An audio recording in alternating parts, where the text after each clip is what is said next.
બનાસકાંઠા જિલ્લામાં વરસાદે તારાજી સર્જી છે અને જેની આ તસવીરો પણ સામે આવી છે। ભારે વરસાદથી સરહદી વિસ્તારો બેટમાં ફેરવાઈ ચૂક્યા છે।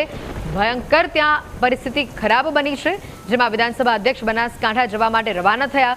શંકર ચૌધરી બનાસકાંઠા જવા માટે રવાના થયા હતા। સુઈગામ, થરાદ, વાવ, ભાભર તાલુકાની તેઓ સમીક્ષા કરવાના છે।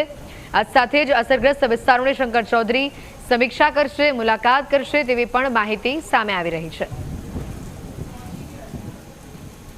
બનાસકાંઠા જિલ્લામાં વરસાદે તારાજી સર્જી છે। કેટલાય ગામો સંપર્ક વિહોણા થયા છે, કેટલાય ઘરો હજી પણ પાણીમાં ડૂબેલા છે, ખેતરો તળાવ બની ચૂક્યા છે, રસ્તા પર નદીઓ જેવા દ્રશ્યો સામે આવી રહ્યા છે। તેવામાં અસરગ્રસ્ત વિસ્તારોની વિધાનસભા અધ્યક્ષ શંકર ચૌધરી મુલાકાત લેવાના છે। તેઓ બનાસકાંઠા જવા માટે રવાના થયા છે। સુઈગામ, થરાદ, વાવ, ભાભર તાલુકાની સ્થિતિ અત્યંત ખરાબ છે। તેઓ ત્યાં જઈ શકે છે અને સ્થિતિની સમીક્ષા કરી શકે છે। અસરગ્રસ્ત વિસ્તારોની મુલાકાત પણ શંકર ચૌધરી લઈ શકે છે તેવી માહિતી સામે આવી રહી છે। હાલ જે અપડેટ છે આપણી પાસે, તેઓ બનાસકાંઠા જવા માટે રવાના થઈ ચૂક્યા છે। બનાસકાંઠાના હાલ અત્યારે બેહાલ થઈ ચૂક્યા છે, જનજીવન અસ્તવ્યસ્ત થઈ ચૂક્યું છે, કેટલાય લોકોનું સ્થળાંતર ત્યાં કરવામાં આવ્યું છે। બનાસકાંઠામાં મેઘતાંડવની હાલ પરિસ્થિતિ, તેમાં હજારો લોકો કે જે આ વરસાદના પાણીમાં ફસાયા છે, કેટલાય લોકોનું સ્થળાંતર કરવામાં આવ્યું છે। લગભગ 1.5 લાખ જેટલા લોકોને ફૂડ પેકેટ્સનું વિતરણ પણ આ વિસ્તારમાં કરવામાં આવ્યું હોવાનું આંકડું છે।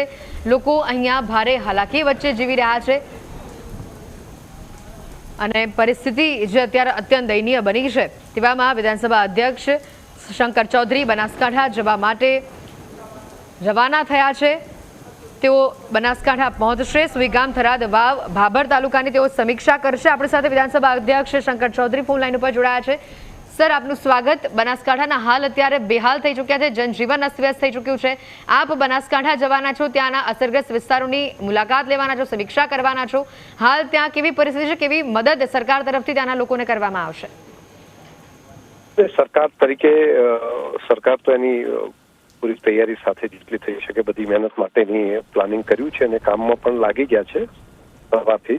પરંતુ એક સાથે આટલો બધો વરસાદ છે, પવન સાથેનો વરસાદ છે, એટલે એને ઘણું બધું નુકસાન કર્યું છે।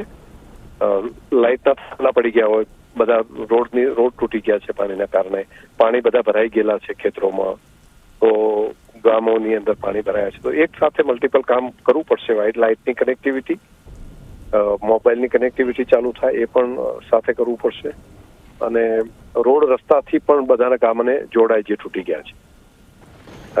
આ કામ છે। અત્યારે હાલ જે કામ છે, બચાવ કામગીરી ચાલી રહી છે। પહેલી NDRFની ટીમ અને સ્થાનિક વ્યવસ્થા જે રાજ્ય સ્થાનિક જિલ્લા વહીવટીતંત્ર દ્વારા, તો આ કામ પહેલું બચાવ કામગીરી છે। પછીનું સીધું કામ લાઇટની કનેક્ટિવિટી અને પછી રોડની કનેક્ટિવિટી, આ જોઈન્ટ કરવાનું કામ, અને પછી ખેતી અને ખેતીના પાકને જે નુકસાન થયું છે એના માટેનું પણ આગળના સમયની અંદર એ કામને પણ આગળ લઈ જશું। બિલકુલ સર, અહીંયા જે પરિસ્થિતિ છે ખૂબ જ ખરાબ છે। જીવન જરૂરિયાતની વસ્તુઓ પણ લોકોને નથી મળી રહી અને સેંકડો લોકોનું સ્થળાંતર અત્યાર સુધીમાં કરવામાં આવી ચૂક્યું છે। તે લોકોને ક્યાં ખસેડાયા છે અને હજી વધુ વરસાદની આગાહી છે આવનારા 6 દિવસમાં, તો વધુ પરિસ્થિતિ વણસે નહીં, એના માટે કોઈ આગોતરું આયોજન, કોઈ તૈયારી કરવામાં આવી છે? અત્યારે હાલ પ્રાથમિક તબક્કે જે લોકો જે તે ગામની અંદર જ એમને શિફ્ટ કરીને ત્યાં જ વ્યવસ્થા કરવામાં આવી રહી છે।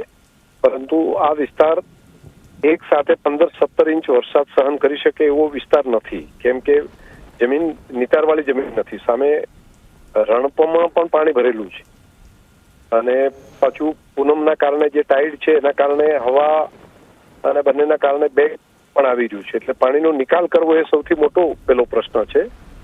અને આવનારા સમયમાં હજુ વધારે વરસાદ આવે તો નુકસાન થઈ શકે વધારે, પરંતુ અત્યારે રાજ્ય સરકારમાંથી પણ ચીફ સેક્રેટરી સાથે પણ મારે વાત થઈ।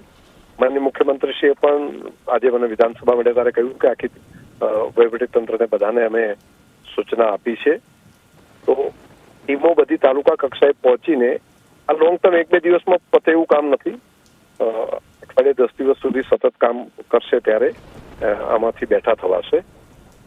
આપે જે વાત કરી કે ત્યાં એ લોકોને માઇગ્રેટ કર્યા છે, તો નજીકનું જે સ્થાન છે ઊંચો હાઇટ વાળું, એ જગ્યા ઉપર એમને માઇગ્રેટ કર્યા છે।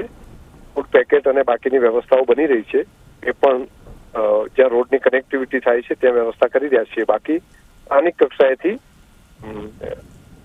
જિલ્લા વહીવટી તંત્રએ બાકીની વ્યવસ્થાઓ દરેક ગામ કક્ષાએથી પણ જે કોન્ટેક્ટ થઈ શક્યો છે તે કરાઈ રહ્યા છે.